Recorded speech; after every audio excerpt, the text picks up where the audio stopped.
picture of it. Well, welcome to NAMI Solano County's general meeting for the month of May 2026. Our special guest tonight is Jennifer MacKinnon of Pacific Clinics, and we will get to Jen in just a couple minutes. But before that, I'd like to welcome those of you online, and we are recording this, so this meeting will be available on our website in a little bit so that you can watch it if you weren't able to attend. We are NAMI Solano County. Deb DeMello is our executive director for the next month, and then she's getting a well-earned rest.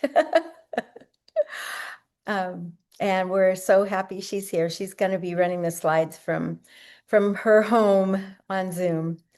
I'm here with my husband, John, and Jennifer at the library in Fairfield, California.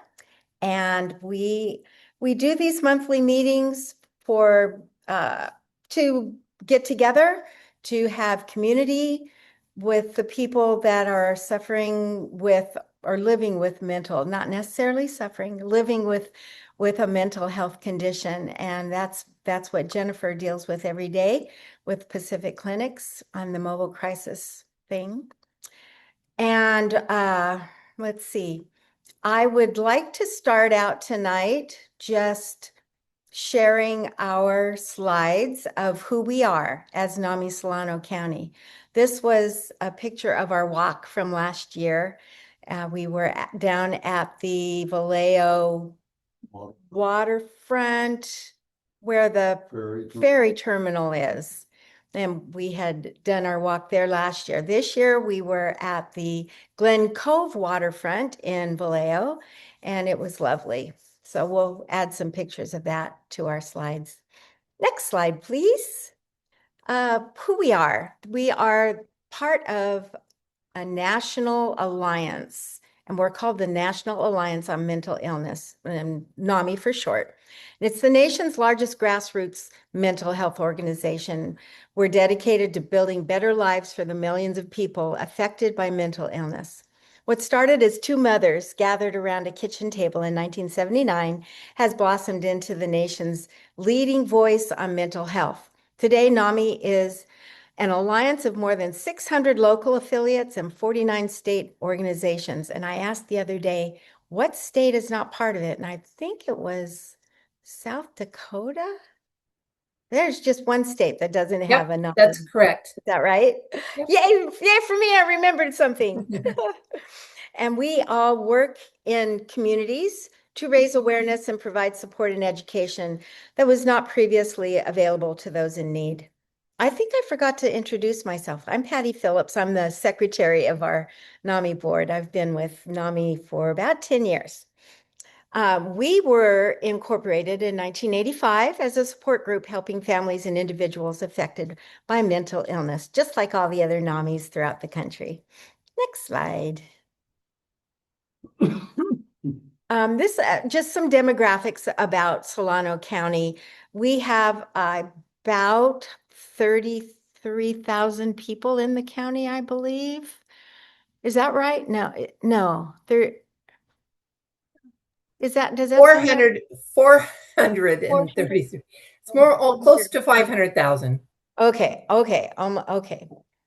And these are just, the people that reside here in the county, and the red in the white there is Solano County.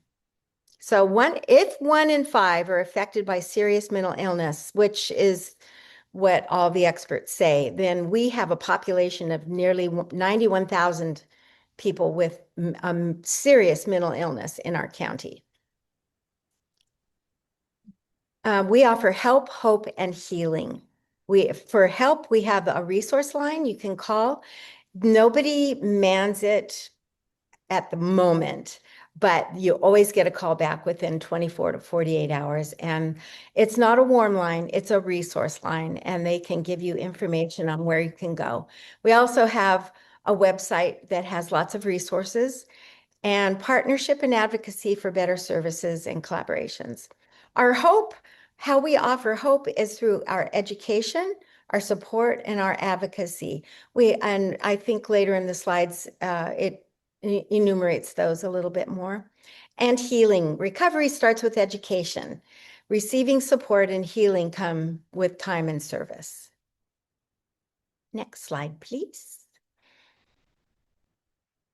Our impact in 24 to 25, our fiscal year goes from July to the end of June. So last year we served almost 1,000 people and almost 1,000 individuals through our core programs, family to family, peer to peer, de familia a familia.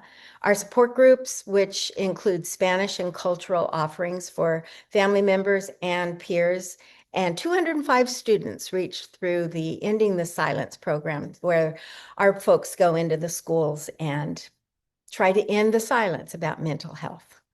Next slide. We advance equity and cultural responsiveness through our expanded Spanish language programs. We launched Compartiendo Esperanza y Mandiwala last year, and we have partnerships with African American communities and diverse leadership and facilitators. It's important to us. But I will say that we've had to cut back. I just want to make sure that we are clear that we had these programs, but due to funding changes and challenges of our current situation, we've had to cut back on those programs. Yeah, thank you, Deb. Our programs and services are all free. We fundraise. Up until this year, starting in July, ending in July, we have been supported by our county with nice grants, nice amount of grants. Those have all been cut because of Prop 1. But we will still offer free programs for individuals living with mental health conditions and their family members and friends. We just have to figure out how to pay for it. We have lots of volunteers, and we will continue on despite the lack of funding. We have family to family. Okay, so NAMI Connection is a recovery support group for peers, and it's peer-led. And the family support group is for family members of those peers. Family to Family is an 8-week class that actually changed my and my husband's life when we attended it when our son was first diagnosed in 2009. We took a class in 2010 and it changed our lives because of the education, because what we learned how to speak to him. We learned what not to do and what to do and what resources were out there. It's a wonderful, wonderful class. And I'm sharing all these things with you folks because you're with the Pacific Clinics. And if you know what is out there, then you can help us spread the word and get folks plugged into these classes. Peer-to-peer is just like family to family, but for the peers. It's the same education, 8-week class. Then we have our presentations, Ending the Silence, which goes into schools, and they teach the kids how to recognize serious issues with their friends and what to do about it if they do see it. And there's always a peer that goes along and tells their story, and that's always very impactful to students. And then In Our Own Voice is a presentation, again, free, of 40, 60, or 90 minutes of people telling their own stories and answering questions about what it's like to live with a mental illness. We have had these special outreaches to Latinos and Filipinos, and we still have the gun violence support. There's a support group that goes on, I think it's every other week, in person in Vallejo. That's correct. And also we serve veterans and active duty military folks through Travis. Next. How can you get involved? You can share our services, and that's why I'm sharing them with you folks that have joined us tonight. They need this. They need the help. They need the support. You can become a member of NAMI. We have an individual membership of $40, and we have the open door membership of $5 that we pay, so it's free. You can sign up to receive our newsletter, sign up for our programs, volunteer for events and activities, share our mission and vision with those in our community. We would appreciate that support. And the walk is a big deal for us. We did it this month on the 9th of May, and we were able to raise $30,000 toward replacing what we've lost. So yeah, it was really great. Yeah, woohoo! Any questions about any of that before we get to Jennifer? Okay, all right, then I'd like to introduce Jennifer MacKinnon of Pacific Clinics, who will tell us about our mobile crisis units here in Solano County. Thank you, Jennifer. Thanks, Patty. Thank you. Thank you to all my people behind me on the screen. This is really a wonderful opportunity to come and really just share the heart of, for me, of what mobile crisis is all about. We have some slides that I believe Deb is going to throw up on the screen so that we can get started. But yes, I, as an introduction, am from Pacific Clinics. I'm Jennifer MacKinnon. I've been with Pacific Clinics for more than 24 years and have been a part of the Solano Mobile Crisis Response Services that started 5 years ago in Solano County. So for those who don't know, our crisis line number is right there on the screen. It's 707-806-0866. We want everyone to have that phone number. There's also my contact information. I want people to be able to reach me. So that phone number is available. If anyone who is seeing this slideshow wants to contact me, that's a great way to get a hold of me. And I can answer more questions for people that, whatever questions they might have. So I'm going to go into a program overview, and we're just going to talk a bit about our mission and our purpose. We're going to talk about our staffing structure. We're going to go into some partnering and collaboration like we are doing right now, right here, partnering with NAMI Solano County. And for those people who like the data, I have a little bit of data to throw your way so that you can see what we're doing. All right, next slide. So the mission of Solano Mobile Crisis is really to provide the highest quality, ethically based, personal assessment, intervention, and environmental assistance to individuals in our county who are having emotional and behavioral crisis, severe emotional and behavioral crisis. We are a crisis intervention service that goes into the community. We are multilingual. We de-escalate. We assess we do crisis assessment and intervention to any individual across Solano County. And we are assessing for whether someone is severely depressed, if they are in imminent danger of harming themselves or to harm others, or if they qualify for what's considered gravely disabled. And that is when someone is severely, they are unable to care for their needs, their personal needs, due to a mental illness. So they have a severe mental illness that is causing them to not understand that the weather is 90 degrees outside and they need to wear cooler clothing. So they wear something that might cause them harm if they are wearing too much clothing on a day when it's over 90 degrees. I also like to say that it's important that people know that there is no requirement for our program to be a citizen of Solano County. So we often will have people that are just passing through the county, and maybe they are on the side of the road and they encounter someone, and someone calls us, and we end up going out to the side of the freeway to intervene with somebody who might be having their worst day. And We have had so many calls like that where we can step into somebody's life on the worst day of their life and be able to support them and get them the help and support they need. And it's also important to know that there's no residency requirements or there's no citizenship requirements, and it's free. It's completely free to everyone that we encounter. So we're really getting out there to try and serve everyone, including people that aren't even from our county that are passing through. So next slide. So this is our staffing structure. We have teams of 2 people. We have clinicians and we have peer specialists.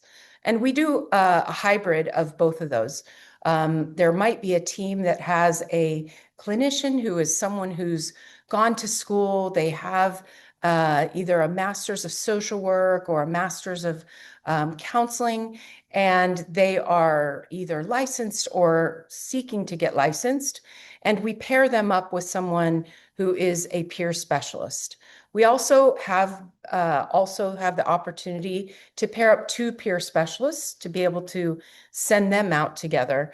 A peer specialist for us is that person who comes with lived experience. We seek those people out because we have found that when we are encountering someone who is having the worst crisis of their life, that sometimes they are able to interact and engage with somebody who's been there, somebody who knows what they're going through.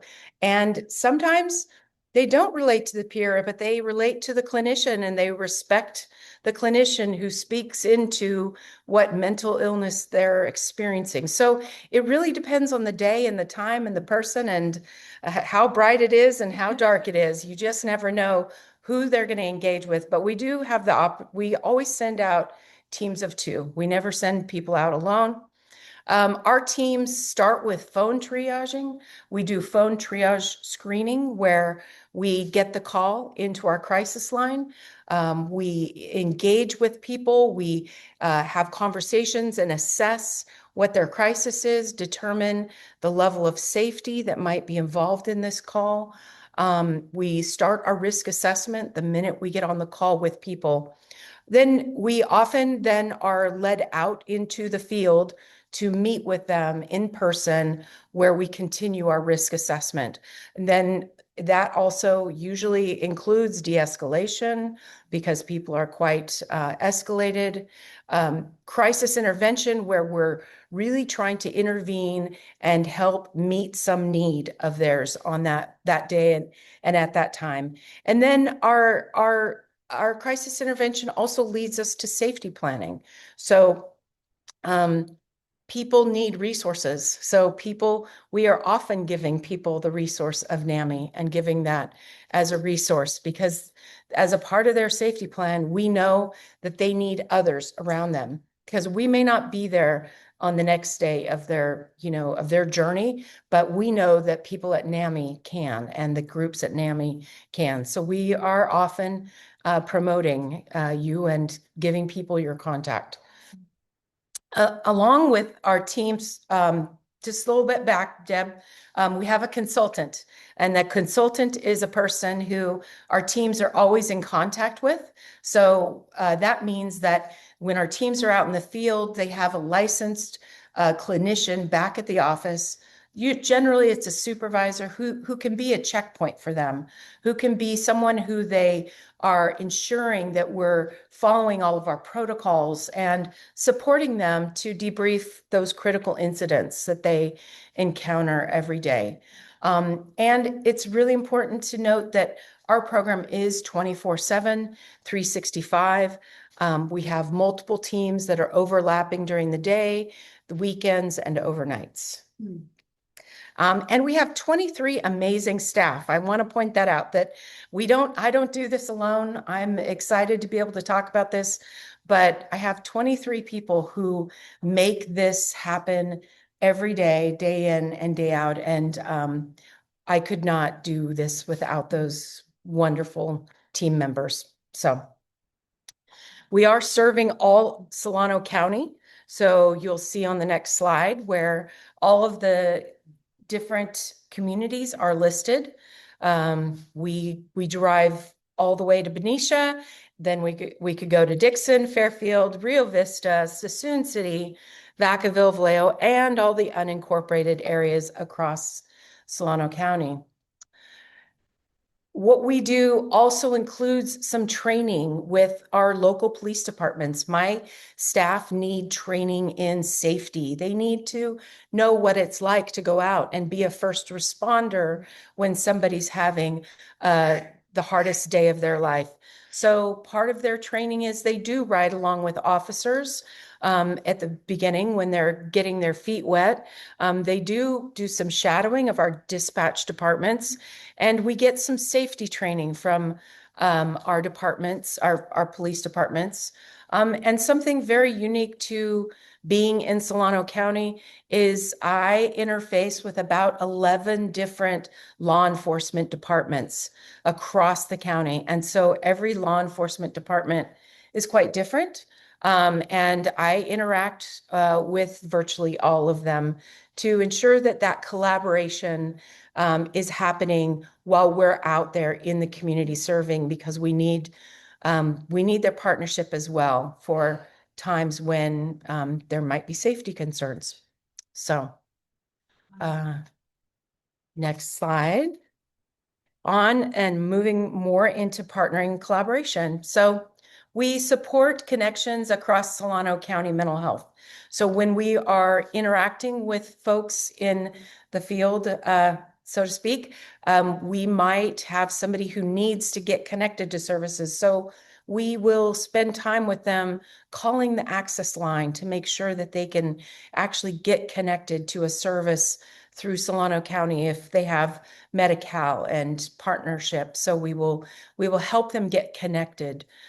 We also support people if they already are connected to the outpatient clinics and to the case management teams across the county. We will pick up the phone and help them reach out to their therapist, reach out to their psychiatrist in that moment, because there are often times when the crisis is simply they have run out of medication. And so we want to support them to get their medication. So really linking them in the moment to their psychiatrist has really just cleared a lot of their of the emotion away and help them find some peace to move through the day and de-escalate and really be met with a lot more hope. Third, we support if we have not done what's called a 5150 hold, which I'll talk about next. If we have not done that, we support with providing a safety plan. So that includes, as available, us connecting with their family, connecting with their support persons, their loved ones, whoever is right there in the moment in their life, who they identify as a support person. We want to include as much as we can legally.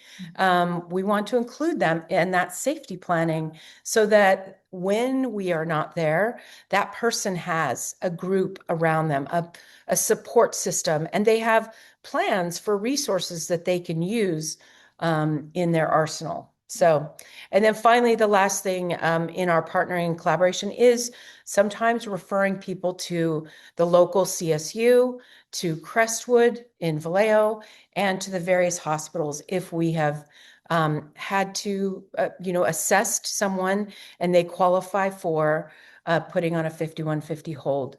Then we would support those referrals. We would make sure that they are transported to a hospital in an ambulance and that they are prepared for what they're about to go through when they have been placed on that 5150 hold. So for the data geeks, here we go. Here's some data, May. I know you're wanting this right now. These are some statistics for us from January of this year through the end of April. Our total contact calls have been 215, and that's 198 unduplicated consumers. So what that means is we have about 17 people that are returners or, multiple callers. Exactly. Yes, those. Our contact calls are ones where we have done a service for someone. So you'll see then we have another number and it's called non-contact calls. And that's 525. So when you hear the number 215, you think, wow, you guys aren't very busy. Well, then you look at the number 525. We are getting calls from people who are, perfect example would be a loved one calling and saying, I'm concerned about my son. And can you reach out to him because he's having the worst day of his life and he's depressed and he wants to die. And so that contact results in us doing a outreach to that son and hoping that we can reach him, hoping that he will engage with us.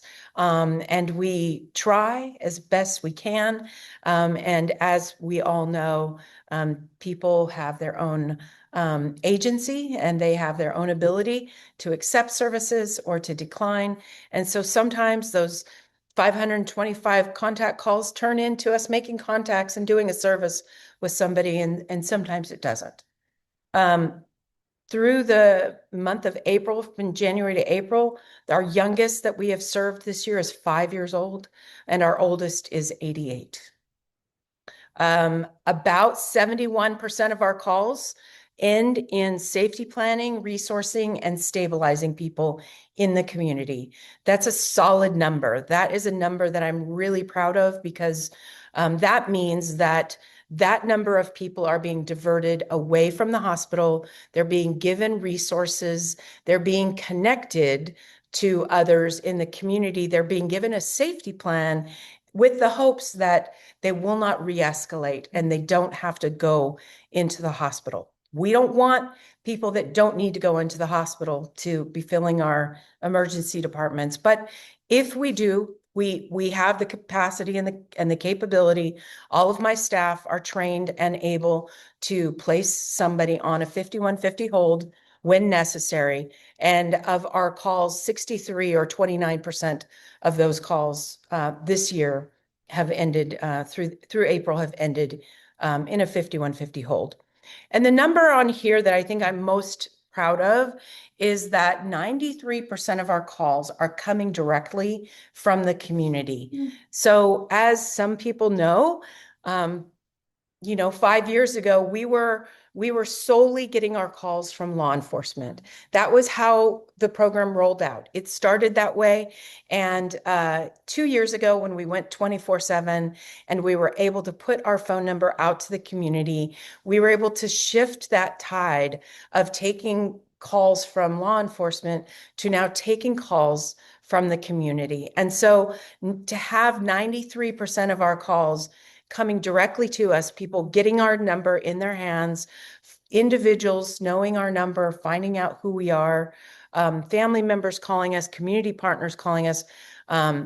That's a solid change from having to go from 100% of our calls coming from law enforcement. So that's really exciting. And we're going to continue to hopefully see that number continue to go up. We still do get calls from law enforcement, but I think the majority of the calls will always probably come directly to us from the community.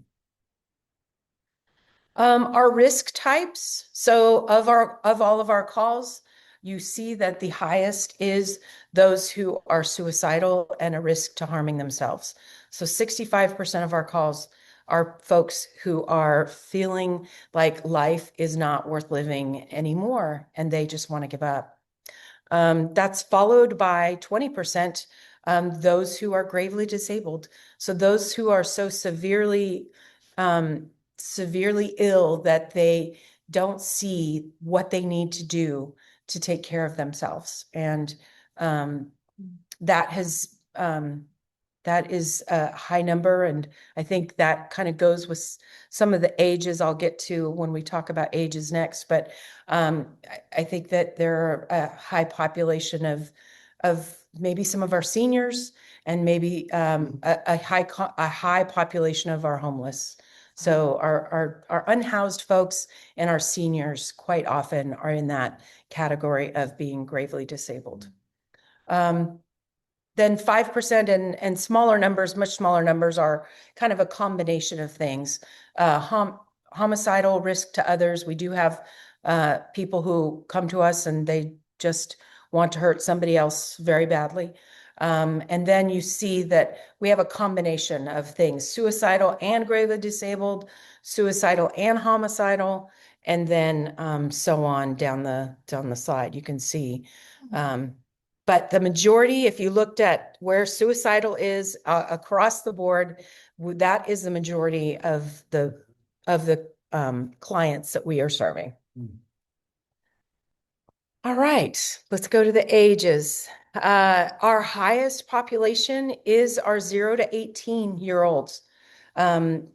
Kids are facing a lot of pressures and challenges today. So this number doesn't surprise me.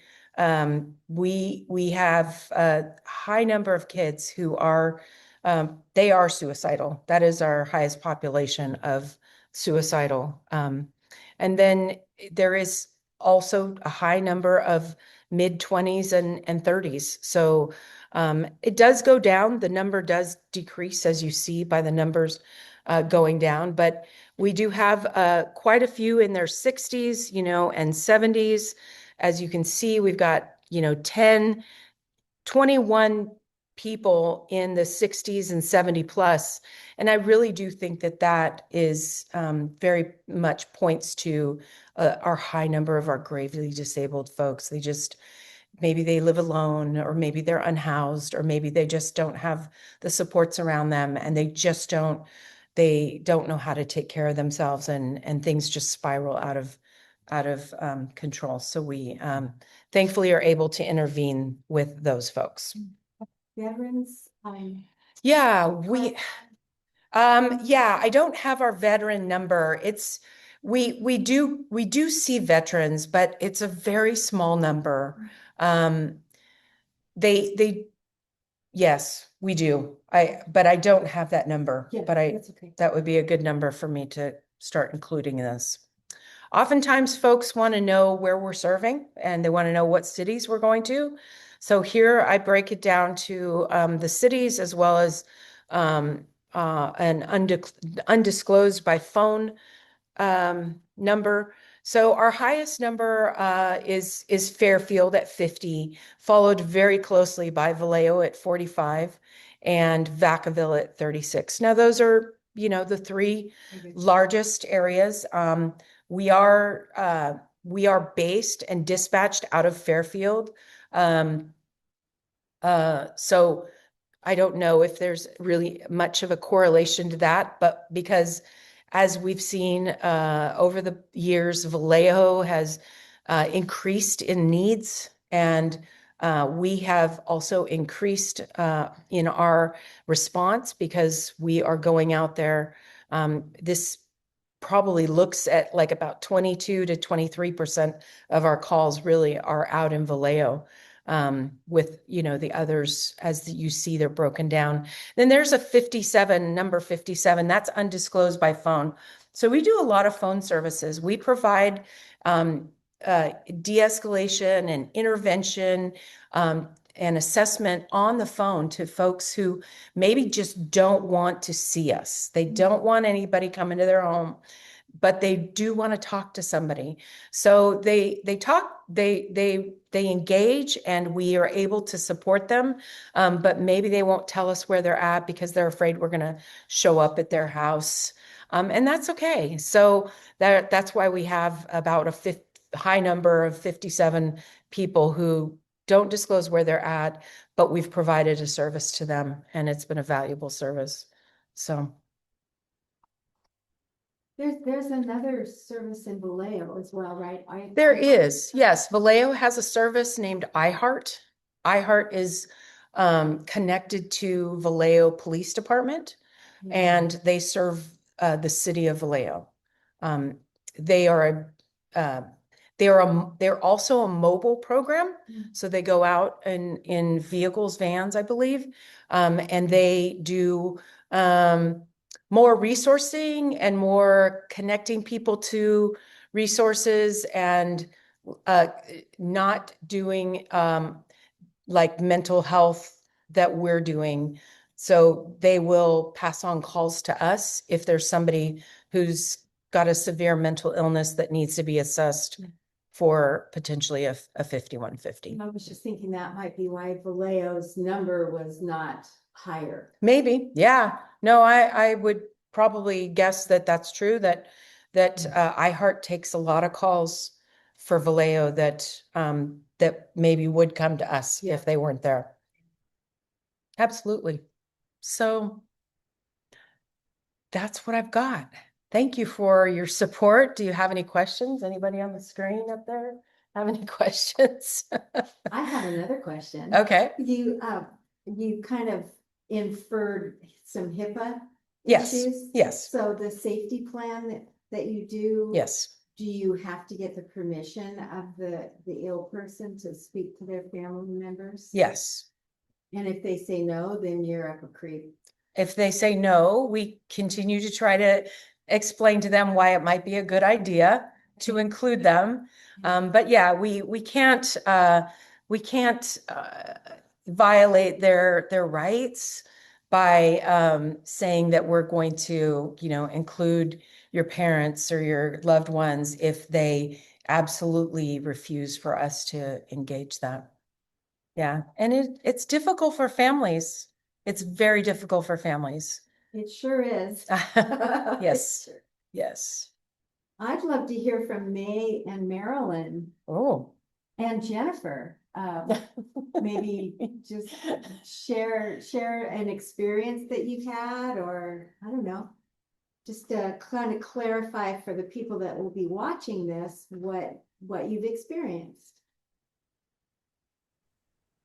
Well, I'm May Sampani. I'm actually the executive director for the crisis services with Pacific Linux. So the Solano County Mobile Crisis is one of our teams, and we're just really, I mean, in terms of our experience, we hear a lot of amazing outcomes that comes from that team, and just the support that the team gets from providers, the other stakeholders.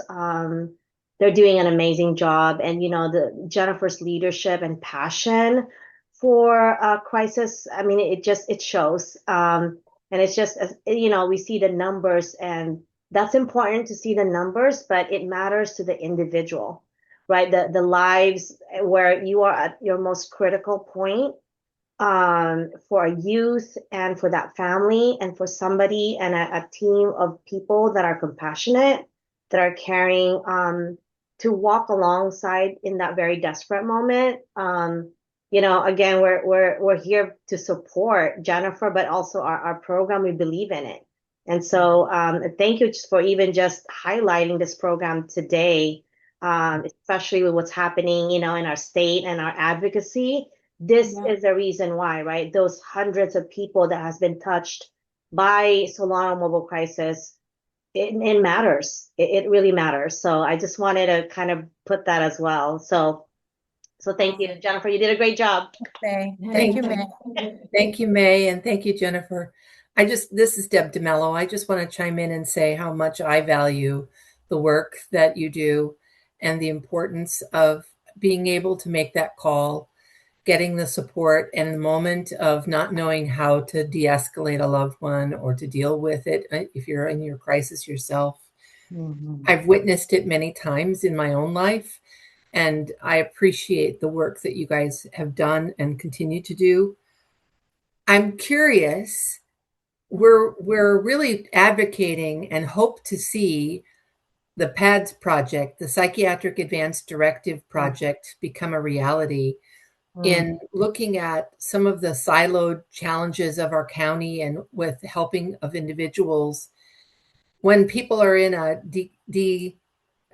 compensating state or really struggling, when the interaction happens for you, how helpful would it be if they had a pad and could say, yes, here's my advanced directive. Yeah.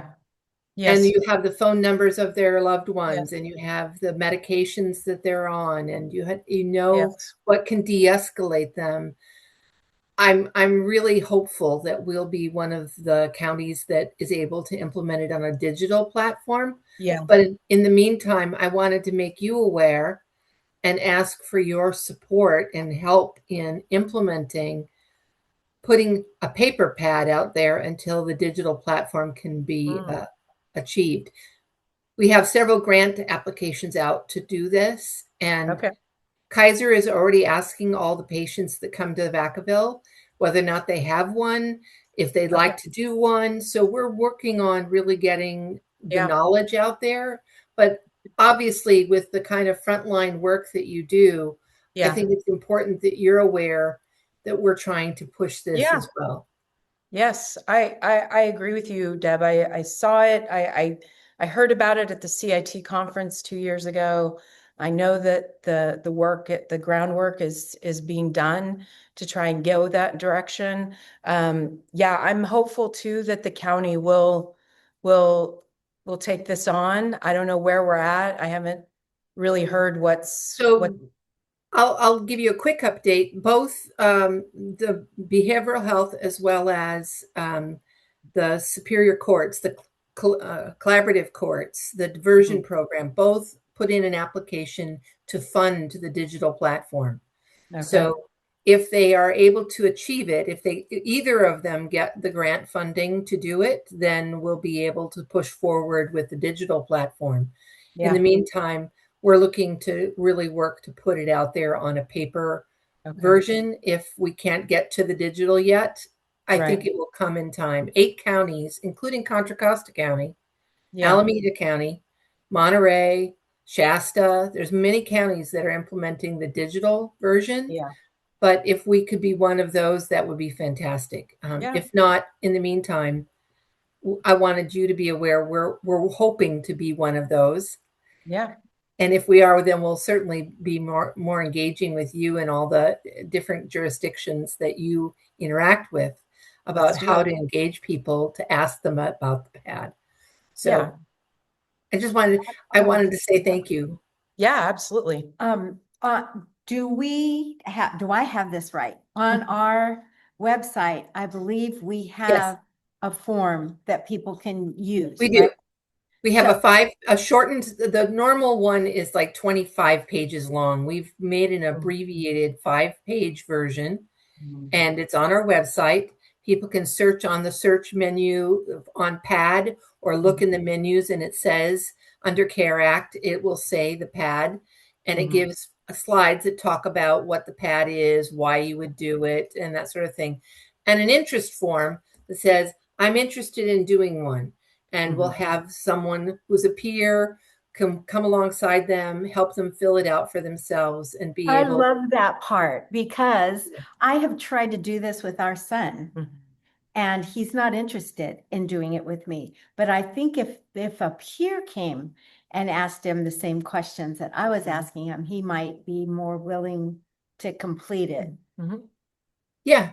And it's really a timing question too. For my loved ones, when they're in crisis, when they're in decompensation state, they're not interested in filling it out. But later on, when they're in a more stable place in recovery and really don't want to have a certain medication tried again, or really don't want to go to a certain hospital that was very difficult for them, they can put those needs into this document. And that's where the what's in it for me? Why would I want to do this? Starts to show itself. Yeah. So I think it really is a timing question too. Yeah, yes, it is about the timing. Yeah.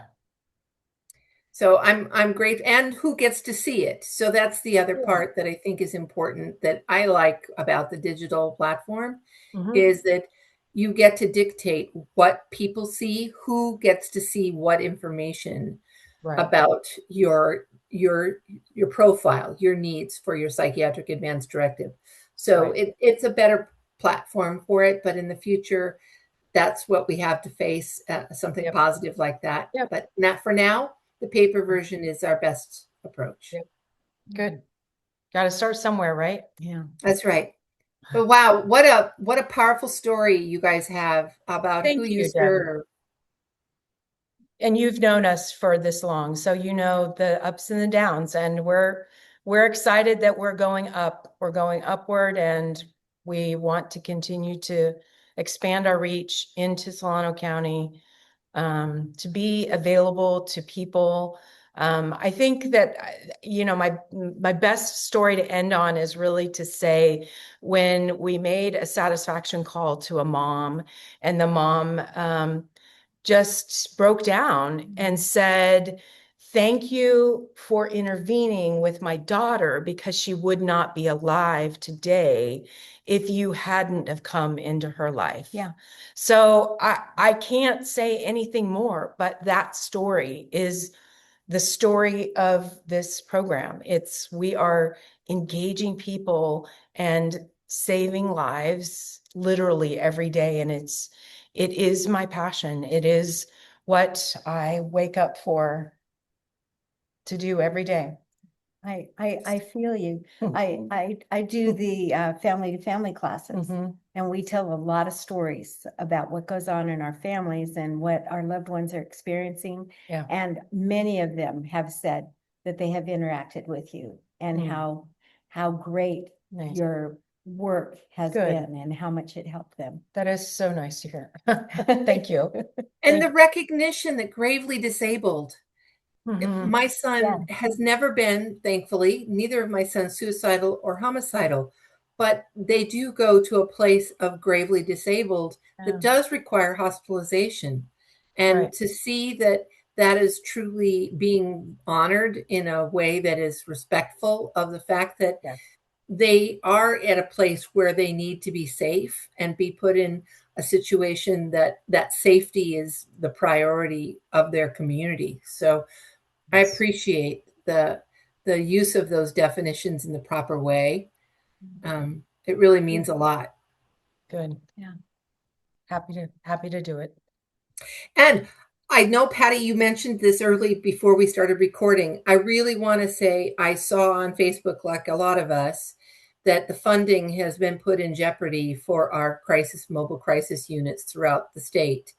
And if there's anything you need us to do from a NAMI point of view of advocating or moving, communicating, whatever we need to do to stack the deck at a supervisors meeting or whatever is necessary, I want to make sure that we don't lose or go backwards in our Yes. services to our community, that is not being put in jeopardy as a result of some of these shifts that are happening. Agreed. May has been at the forefront of the advocacy, and she's been at the Capitol recently. And we're all about making sure that people know that these services need to continue. I know I wrote my letter. My point was, why are we balancing whatever budget our governor wants on the backs of the most vulnerable? Because that's who will be affected. Yes. The most vulnerable and those of us who love them. Yes. And yes. Yeah. So, and based on your statistics, it's our youth. Right? Right? Here in Solano County, it is. Right? Yeah. And that concerns me too, because we've cut so much of our other budgets have cut the supplied services to the youth and prevention type activities for the schools, that I'm really concerned that this number is going to escalate even more for you guys if they don't have frontline folks in their schools that are providing the services. I think the numbers are only going to go up for mobile crisis. And if we don't have mobile crisis in our county, where are we going to be listing those numbers? It's not in a pleasant place. It's in a place that no one wants to see them. And it's important for me to mention too that we do have a school-based mobile crisis right now with SCO, and they are currently funded through behavioral health. So they do a lot of calls, but they can only go into the schools, whereas we can go to the homes and the communities and the parks and wherever the kids are. Side of the road. Yeah. Yep. Side of the road. Yeah. Yeah, thank you. Thank you. Thank you for your support, Deb. Means a lot. Absolutely. Awesome. Well, I guess that takes us to the end of our meeting. Thank you so much Yes, for thank coming. you. We Thanks so for having me. appreciate it. Really appreciate it. And we will have this as a recording on our website that you can access and use however you like. Great. Thank you so much. Thank you for coming. All right. Thank you, everyone. Good night. Good night. Do you want to take some of these? Sure. Yeah, yeah, yeah.